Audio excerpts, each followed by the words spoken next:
Ce qu'on aurait dit à Refoua Shelema de Rabbi Avraham Moreno Albert Ben Rivka Bekarov Mamash, Amen ve Amen. Chers amis, nous trouvons dans la période des Shovavim, comme nous l'avons dit.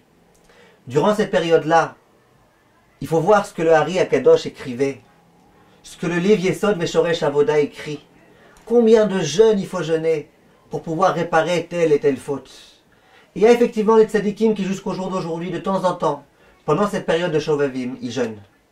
Simplement, les Gdolé Ador nous ont toujours enseigné que dans notre génération, nous sommes tellement délicats que nous ne pouvons pas nous permettre de jeûner.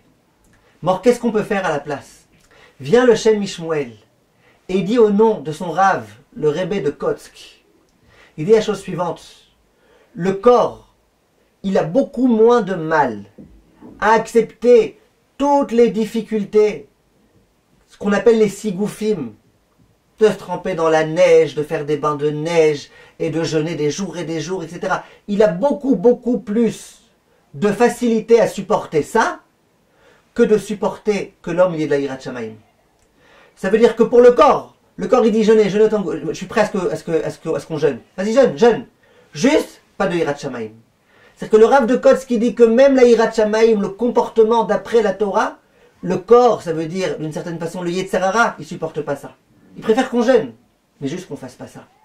Dit le Shem Mishmuel, c'est quoi la meilleure façon de pouvoir dans nos générations jeûner alors qu'on ne peut pas jeûner physiquement? C'est de faire mieux que jeûner. Et c'est quoi mieux que jeûner? C'est de renforcer sa crainte de Dieu. Et renforcer sa crainte de Dieu, dit le Rav, c'est quoi? C'est ne rien faire qui n'est pas en adhésion avec la volonté d'Akadosh Baruch Hu. Je veux manger quelque chose, que je vérifie est-ce que c'est la volonté d'Akadosh Baruch Hu.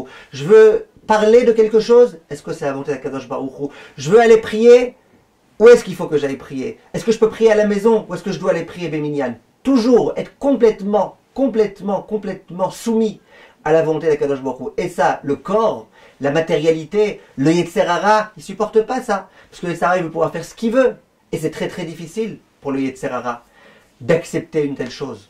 Dit le Rav, je vous lis dans les mots, le Shem Mishmuel, il dit que Ulitrazek, Bishmira Yetera Laenav Ve'alpiv. Il dit en particulier, il faut faire attention à ses yeux et à sa bouche. She'av Besha Sheboerbo Ke'esh. Que même au moment où vraiment c'est brûlant comme le feu, Ta'ava Asura, il tapek milarto. Mais au moment où il a trop envie, c'est trop fort, il est obligé qu'à ce moment-là, il se retienne. Veitapkut zu. Et cette retenue-là, Are hi kesigouf agadol beyoter. C'est considéré comme étant le plus grand sigouf, la meilleure façon de te faire souffrir. Venershevet ketaaniot arbe, et c'est considéré comme un grand nombre de jeûnes. Jeûner, on ne peut pas, mais faire ça, quand on est dans la rue et qu'on pourrait regarder qu'on ne regarde pas, quand on est avec des amis qu'on pourrait parler, descendre quelqu'un et qu'on ne descend pas, combien c'est extraordinaire. Et Chachamim, ils disent que la période des Shovavim, la première chose qu'il faut faire, c'est un peu comme quand on va dans un combat. Quand on va se battre contre un pays, si on peut réussir à les priver de nourriture, d'électricité, c'est la meilleure chose qu'on puisse faire. Après, on pourra beaucoup plus facilement les vaincre. Et bien là, c'est pareil. Pendant cette période-là, qu'on arrête d'alimenter le Yetzer Hara.